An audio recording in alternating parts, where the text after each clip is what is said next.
U Radničkom su tokom nedelje radili na otklanjanju propusta koji su ih koštali poraza na premijeri u Nišu, gde su, po rečima prvog stratega ovdašnjeg superligaša, sami sebe pobedili. Za duel sa Kruševljanima stručni štab neće moći da računa na još neoporavljenog Stojmirovića i kapitena Spalevića, koga očekuje kazna zbog dobijenog crvenog kartona.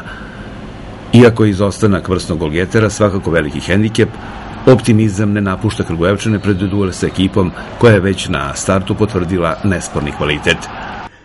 Očekuje nas jedan ozbiljan posao, spremamo se maksimalno. Mislim da ćemo odigrati dosta bolje nego smo odigrali u Nišu. Neke stvari nisu samo funkcionisale, ove nedelje smo radili na tome da to ispravljamo. I mislim da uz jedno veliko zalaganje, uz podršku naše publike, možemo da dobijemo tu utakmicu koja je nam mnogo značila za dalji razvoj događaja. Prošlonedeljni poraz nije uticao na raspoloženje u ekipi, naprotiv, samo inicirao pojačan rad koji će, nadaju se, dati rezultate u debiju pred svojim navijačima. Tako da se spremamo za Kruševac, koja je ozbiljna ekipa, da nas pobedimo. Šta igramo kući, ne bojimo se niko nijedne ekipe, mi smo kvalitetna ekipa, znači imamo dobre igrače, znači dobro radimo, nema čega se bojimo, igramo kući pred svojim publikom i nadam se pobedimo.